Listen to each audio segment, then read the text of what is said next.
क्या आपने कभी ध्यान दिया है कि दूसरों की छोटी सी गलती भी हमें तुरंत दिखाई दे जाती है, लेकिन अपनी बड़ी गलती को स्वीकार करने में मन इतना समय क्यों लगाता है?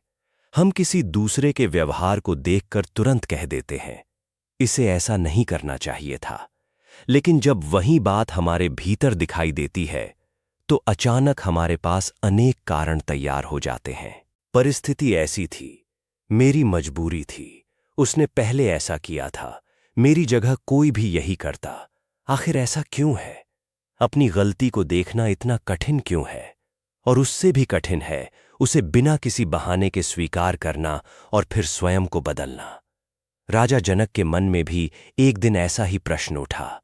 उन्होंने महर्षि अष्टावक्र से पूछा, गुरुदेव, मनुष्य दूसरों की गलतियां इतनी आसानी से देख लेता है, लेकिन अपनी गलतियों को पहचानने में इतना असमर्थ क्यों हो जाता है? अष्टावक्र मुस्कुराए। उन्होंने कहा, राजन, क्योंकि मनुष्य अपने चेहरे को देखने के लिए दर्पण के सामने खड़ा होता है, लेकिन अपने स्वभाव को देखने के लिए भीतर उतरना नहीं चाहता। नमस्कार भक्तों, विष्णु टेल्स में आप सभी का स्वागत है। आज की यह यात्रा केवल अपनी गलतियों को पहचानने की नहीं है, यह उस मन को समझने की यात्रा है जो अपनी ही बनाई हुई छवि को बचाने के लिए कभी-कभी सत्य से भी आंखें चुरा लेता है। मिथिला के राजमहल में उस दिन की सभा आरंभ हो चुकी थी। चारों ओर शांत वातावरण था। ऋषि मुनि, विद्वान, मंत्री और सभासद अपने अपने स्थानों पर बैठे थे। खिड़कियों से आती सूर्य की कोमल किरणें पूरे प्रांगण को एक दिव्य प्रकाश से भर रही थीं। राजा जनक अपने सिंहासन पर विराजमान थे, लेकिन उनका मन किसी गहरे चिंतन में डूबा हुआ था। पिछले कई दिनों से वे महर्षि अष्टावक्र के उपदेश सुन रहे थे। उन्होंने जीवन, कर्म, मन, बुद्धि और मनुष्य के स्वभाव के अनेक रहस्यों को समझने का प्रयास किया था। लेकिन आज उनके भीतर एक नया प्रश्न उठ रहा था। एक ऐसा प्रश्न जो साधारण दिखाई देता था, परंतु उसके भीतर मनुष्य के व्यवहार का एक गहरा रहस्य छिपा था। कुछ समय तक जनक मौन बैठे रहे। फिर वे धीरे धीरे अपने आसन से उठे और महर्षि अष्टावक्र के समीप जाकर विनम्रता से प्रणाम किया और कुछ देर विचार करते रहे। फिर बोले, गुरुदेव, क्या मैं एक प्रश्न पूछ सकता हूं? अष्टावक्र ने कहा, राजन, जो प्रश्न भीतर से उठे उसे रोकना नहीं चाहिए। जनक बोले, गुरुदेव, मैंने देखा है कि मनुष्य दूसरों की गलतियों को बहुत जल्दी पहचान लेता है। किसी ने क्रोध किया, हम कह देते हैं यह व्यक्ति क्रोधी है। किसी ने किसी से कठोर शब्द कह दिए, हम तुरंत उसके चरित्र का निर्णय कर लेते हैं। किसी ने कोई अनुचित निर्णय लिया, हम कहते हैं इसे समझ नहीं है। लेकिन जब वही गलती हमसे होती है, तब हम उसे गलती मानने में इतना संकोच क्यों करते हैं? क्या मनुष्य दूसरों को देखने में अधिक सक्षम है और स्वयं को देखने में कमजोर? या इसके पीछे मन की कोई गहरी प्रवृत्ति कार्य करती है? सभा में बैठे सभी लोग ध्यान से जनक की ओर देखने लगे। प्रश्न सरल था, लेकिन उसके भीतर जीवन की एक बड़ी सच्चाई छिपी हुई थी। अष्टावक्र कुछ देर शांत रहे, फिर उनके मुख पर हल्की मुस्कान आई। उन्होंने कहा, राजन, क्योंकि अपनी गलती को देखना केवल किसी घटना को देखना नहीं है। अपनी गलती को देखना अपने उस रूप को देखना है जिसे मन दूसरों के सामने अच्छा, सही और निर्दोष बनाए रखना चाहता है। जनक ने पूछा, लेकिन गुरुदेव, यदि मनुष्य को अपनी गलती स्पष्ट दिखाई दे जाए तो उसे स्वीकार करके सुधार लेना इतना कठिन क्यों हो जाता है? अष्टावक्र बोले, क्योंकि गलती सुधारने से पहले मनुष्य को अपनी बनाई हुई सफाई देने की आदत छोड़नी पड़ती है, और यही सबसे कठिन चरण है। जनक ध्यान से सुनने लगे। अष्टावक्र ने कहा, राजन, एक तराजू को देखो। यदि उसका एक पलड़ा पहले से किसी एक ओर झुका हो, तो क्या उसमें रखी वस्तु का सही वजन पता चल पाएगा? जनक ने कहा, नहीं गुरुदेव, तराजू पहले से ही झुका हुआ है, इसलिए परिणाम भी सही नहीं होगा। अष्टावक्र मुस्कुराए, यही मनुष्य की स्थिति है। जब मन पहले से ही अपनी सफाई देने की आदत, अपनी धारणाओं और अपने पक्ष में झुका हुआ हो, तब वह अपनी गलती को भी निष्पक्ष होकर नहीं देख पाता। वह घटना को नहीं देखता, वह अपनी बनाई हुई कहानी को देखता है। वह कहता है, मैंने ऐसा इसलिए किया क्योंकि सामने वाले ने मुझे मजबूर किया। मैंने ऐसा कहा क्योंकि उसने पहले मुझे चोट पहुंचाई। मेरी गलती थी, लेकिन उसकी गलती उससे बड़ी थी। इस प्रकार मन गलती को स्वीकार करने से पहले उसके लिए एक कारण तैयार कर देता है। सभा में बैठे लोग ध्यान से सुन रहे थे। अष्टावक्र बोले, राजन, जिस दिन मन अपने पक्ष में झुका हुआ तराजू सीधा करना सीख जाता है, उसी दिन मनुष्य पहली बार अपनी गलती को बिना बहाने के देख पाता है। लेकिन मनुष्य अपने बारे में पहले से एक चित्र बना लेता है। वह सोचता है, मैं समझदार हूं, मैं सही निर्णय लेता हूं, मैं दूसरों का भला चाहता हूं, मैं गलत व्यक्ति नहीं हूं। अब जब उसके सामने कोई ऐसी घटना आती है जिसमें उसकी गलती दिखाई देती है, तो घटना और उसकी बनाई हुई छवि में टकराव होता है। तब मन अक्सर घटना को बदलने की कोशिश करता है, स्वयं को नहीं। जनक ने पूछा, तो क्या मन अपनी छवि की रक्षा करता है? अष्टावक्र बोले, अक्सर यही होता है, और यही कारण है कि मनुष्य गलती स्वीकार करने के बजाय उसके पीछे कारण खोजने लगता है। उन्होंने सभा में बैठे एक मंत्री से पूछा, मान लो किसी सेवक ने राजमहल में कोई वस्तु तोड़ दी तो? मंत्री बोला, तो उसे अपनी गलती स्वीकार करनी चाहिए। अष्टावक्र ने पूछा, यदि वह कहे कि वस्तु पहले से कमजोर थी? मंत्री चुप रहा। और यदि वह कहे कि किसी दूसरे ने उसे ठीक स्थान पर नहीं रखा था? मंत्री ने कहा, तब वह अपनी जिम्मेदारी से बच रहा होगा। अष्टावक्र बोले, ठीक यही मनुष्य अपने जीवन में करता है। वह घटना को स्वीकार करने के बजाय उसके चारों ओर कारणों की दीवार बना देता है। राजा जनक ने धीरे से कहा, गुरुदेव, लेकिन कई बार परिस्थितियां वास्तव में जिम्मेदार होती हैं। अष्टावक्र बोले, हां राजन, परिस्थिति को समझना और अपनी भूमिका से बचना दो अलग बातें हैं। बुद्धिमान व्यक्ति ये नहीं पूछता कि केवल गलती किसकी थी, वह ये भी पूछता है, इस पूरी घटना में मेरी भूमिका क्या थी? पूरी सभा में मौन छा गया। अष्टावक्र ने कहा, मान लो किसी व्यक्ति ने तुम्हें कठोर शब्द कहे, तुम्हारा पहला विचार क्या होगा? मैं सोचूंगा कि उसने ऐसा क्यों कहा, और यदि उसी क्षण तुमने भी उसे कठोर उत्तर दे दिया? जनक बोले, तो संभव है कि मैंने भी स्थिति को और बिगाड़ दिया। अष्टावक्र बोले, यही आत्मनिरीक्षण है। दूसरे ने क्या किया यह देखना सरल है, मैंने क्या किया यह देखना साधना है। जनक गहरे चिंतन में डूब गए। कुछ देर बाद उन्होंने पूछा, गुरुदेव, क्या अपनी गलती स्वीकार करने के लिए मनुष्य को स्वयं पर कठोर होना चाहिए? अष्टावक्र ने सिर हिलाया, नहीं राजन, स्वयं को दोष देना और स्वयं को समझना दोनों अलग बातें हैं।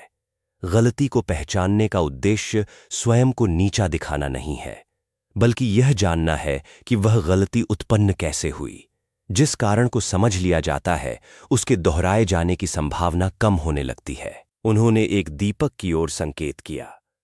यदि कमरे में अंधेरा हो और तुम केवल यह कहते रहो कि अंधेरा गलत है, तो क्या प्रकाश आएगा? जनक बोले, नहीं, दीपक जलाना पड़ेगा। ठीक इसी प्रकार अपनी गलती को केवल गलत कहना पर्याप्त नहीं है, उसके पीछे के कारण को देखना होगा।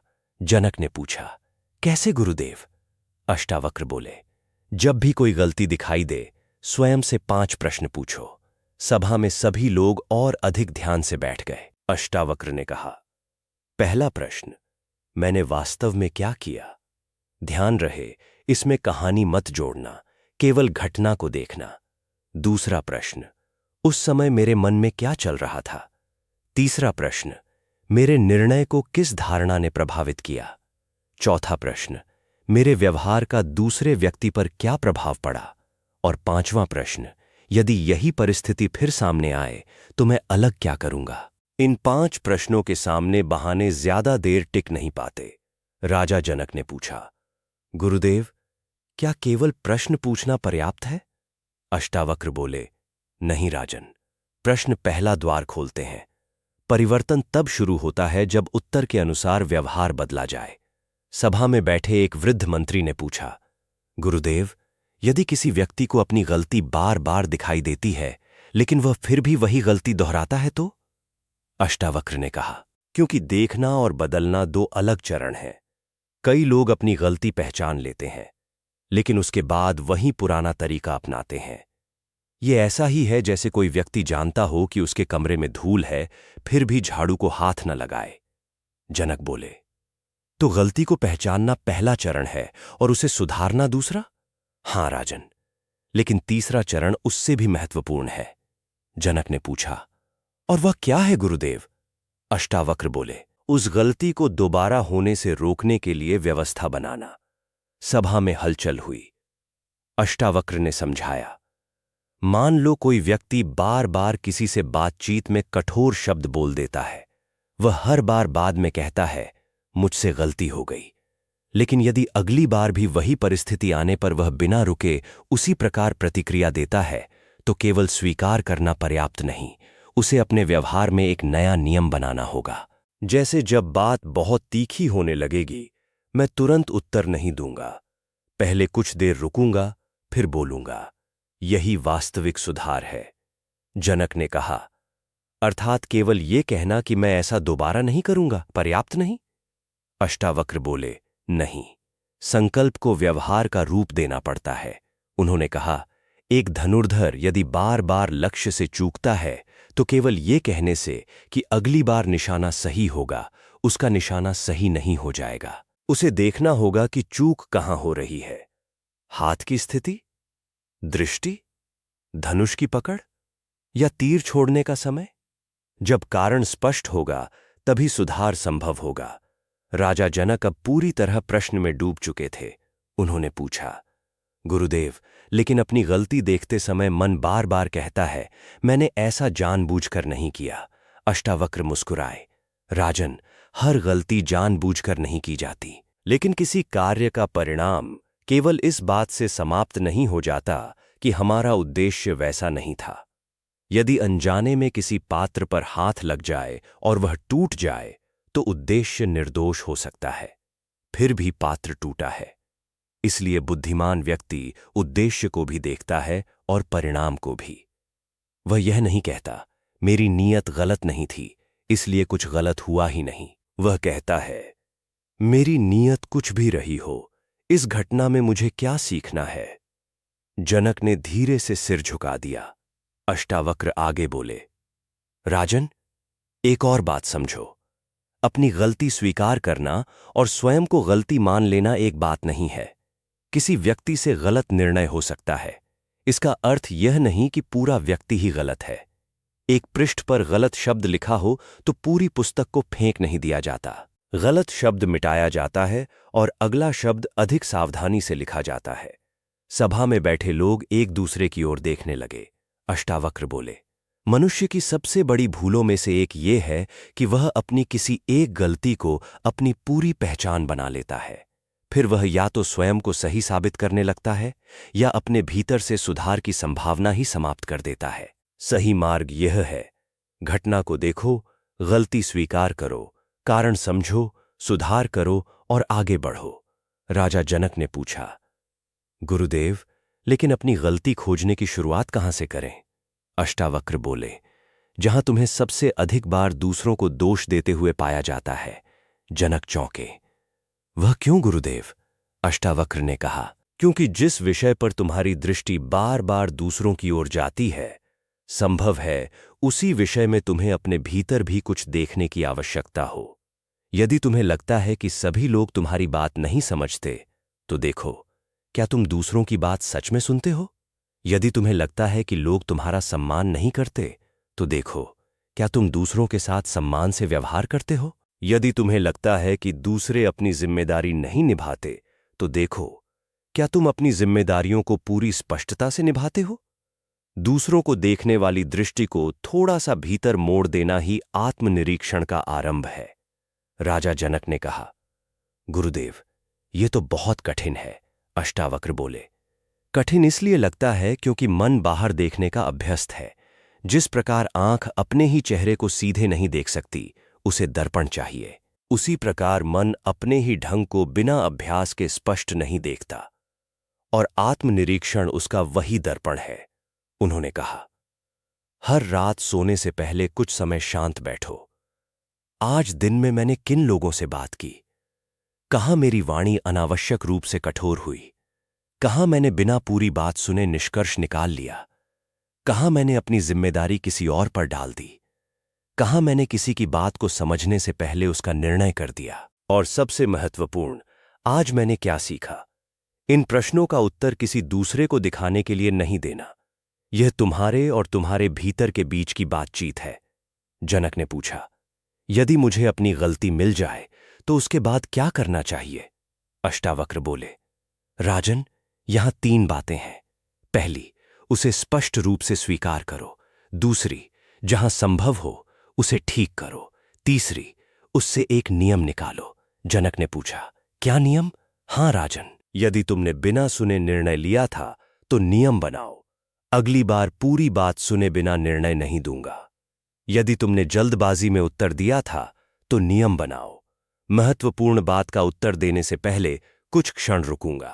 यदि तुमने अपनी जिम्मेदारी किसी दूसरे पर डाल दी थी तो नियम बनाओ। पहले अपनी भूमिका देखूंगा। इस प्रकार गलती केवल बीती हुई घटना नहीं रहती, वह तुम्हारी शिक्षा बन जाती है। सभा में फिर गहरा मौन छा गया। कुछ देर बाद जनक ने पूछा, गुरुदेव, यदि कोई व्यक्ति अपनी गलती स्वीकार ही न करे तो? अष्टावक्र बोले, तब वह अपने भीतर सीखने का द्वार बंद कर देता है, क्योंकि जिस स्थान पर व्यक्ति कह देता है मैं गलत हो ही नहीं सकता, वहीं से उसका विकास रुक जाता है। जो व्यक्ति कह सकता है संभव है मैं भी गलत हूं, वहीं अपने भीतर नई समझ के लिए स्थान बनाता है। राजा जनक ने कहा, तो क्या अपनी गलती मान लेना कमजोरी नहीं? अष्टावक्र हंस पड़े, अरे नहीं राजन, गलती स्वीकार करना कमजोरी नहीं, स्पष्टता है। जिसे अपनी गलती स्वीकार करने में कोई भय नहीं, उसे स्वयं को सही साबित करने के लिए बहुत कुछ करने की आवश्यकता नहीं रहती। वह गलती से भागता नहीं, वह उसे देखता है, उसे समझता है और फिर उसे सुधारने का प्रयास करता है। उन्होंने सभा की ओर देखते हुए कहा, एक नदी में यदि कोई पत्थर गिर जाए तो नदी उसके चारों ओर से अपना मार्ग बना लेती है। वह पत्थर से यह प्रमाणित करने में समय नहीं लगाती कि पत्थर गलत स्थान पर है, वह आगे बहती है। इसी प्रकार जीवन में कोई गलती सामने आए तो उसके साथ अपनी पूरी पहचान मत जोड़ो, उससे सीखो और आगे बढ़ो। जनक की आंखों में अब गहरी स्पष्टता थी। उन्होंने कहा, गुरुदेव, अब मुझे समझ आ रहा है कि अपनी गलती ढूंढना कठिन क्यों लगता है, क्योंकि हमें केवल घटना नहीं देखनी पड़ती, हमें अपनी धारणाओं, अपने बहानों और अपने व्यवहार को भी देखना पड़ता है। अष्टावक्र बोले, बिल्कुल ठीक राजन, लेकिन एक बात और है। जनक ने पूछा, और वो क्या है गुरुदेव? अष्टावक्र ने कहा, जब तुम्हें अपनी गलती दिखाई दे तो तुरंत ये मत सोचो कि तुम पहले कैसे नहीं देख पाए, बस ये देखो कि अब दिखाई दे गई है। जिस क्षण सत्य स्पष्ट हो जाए उसी क्षण से नया कदम उठाया जा सकता है। बीते हुए व्यवहार को बदलना संभव नहीं, लेकिन उसके बाद का व्यवहार तुम्हारे हाथ में है। राजा जनक ने हाथ जोड़ दिए। गुरुदेव, क्या यही आत्मसुधार का मार्ग है? अष्टावक्र बोले, आत्मसुधार कोई एक दिन का कार्य नहीं है, यह रोज स्वयं को थोड़ा अधिक स्पष्ट देखने की प्रक्रिया है। आज जो दिखाई नहीं दिया वह कल दिखाई दे सकता है। आज जिस बात को तुम सही समझते हो कल उसके बारे में नई समझ मिल सकती है। इसलिए स्वयं को अंतिम सत्य मानकर मत बैठो, बल्कि अपने भीतर देखने की क्षमता को जीवित रखो। फिर अष्टावक्र ने एक सरल अभ्यास बताया, राजन, आज से प्रत्येक रात अपने आप से पूछना, आज मैंने कौन सी बात सही की, आज मुझसे कहां गलती हुई, उस गलती के पीछे कौन सा कारण था, कल उसी परिस्थिति में मैं क्या अलग करूंगा। बस इतना ही, लेकिन उत्तर ईमानदार होना चाहिए, किसी दूसरे को सुनाने के लिए नहीं, अपने भीतर स्पष्टता लाने के लिए। जनक ने पूछा, और यदि किसी दिन कोई गलती दिखाई ही न दे तब? अष्टावक्र मुस्कुराए, तब ये मत मान लेना कि तुमसे कोई गलती हुई ही नहीं। शांत होकर पूछना, आज मुझे क्या दिखाई नहीं दिया? क्योंकि कभी कभी गलती सामने नहीं होती, वह हमारी दृष्टि में छिपी होती है। सभा में एक बार फिर से मौन छा गया। अष्टावक्र ने अंतिम बार जनक की ओर देखा, फिर बोले, राजन, दूसरों को सुधारना सरल है, क्योंकि वहां तुम्हें केवल सामने वाला दिखाई देता है, लेकिन स्वयं को सुधारने के लिए तुम्हें स्वयं को देखने वाला भी बनना पड़ता है।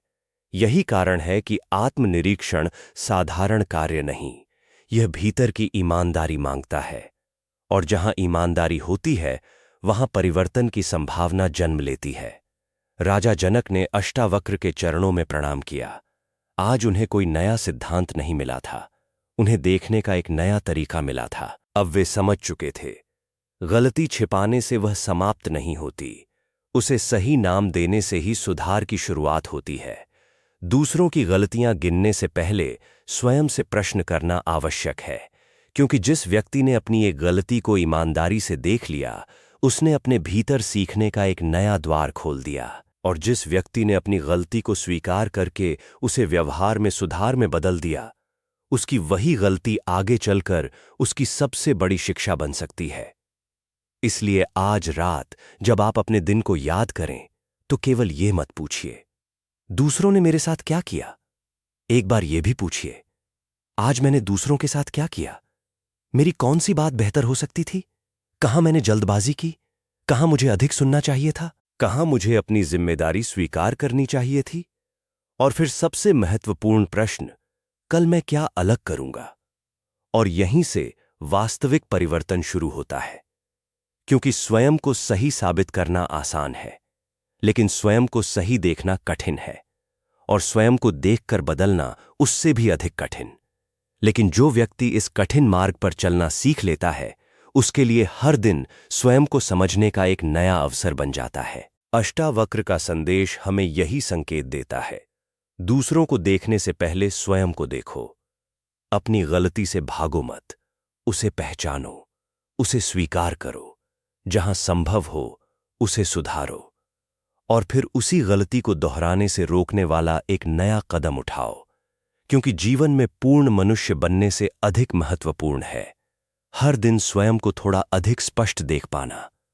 और जब देखने की दृष्टि साफ होती जाती है, तब सुधार किसी बाहरी दबाव से नहीं आता, वह भीतर से स्वाभाविक रूप से जन्म लेने लगता है। यदि यह कथा आपके हृदय को छू गई हो, तो इसे केवल सुनकर आगे मत बढ़िए, इसे उस एक व्यक्ति तक जरूर पहुंचाइए जिसे आज इसकी सबसे अधिक आवश्यकता हो। कभी कभी एक छोटी सी बात किसी के भीतर वर्षों से चल रहे संघर्ष को शांत कर देती है। हम फिर मिलेंगे एक ऐसी ही गहरी कथा के साथ। तब तक के लिए अपने मन में प्रेम और करुणा बनाए रखिए। जय श्री राम।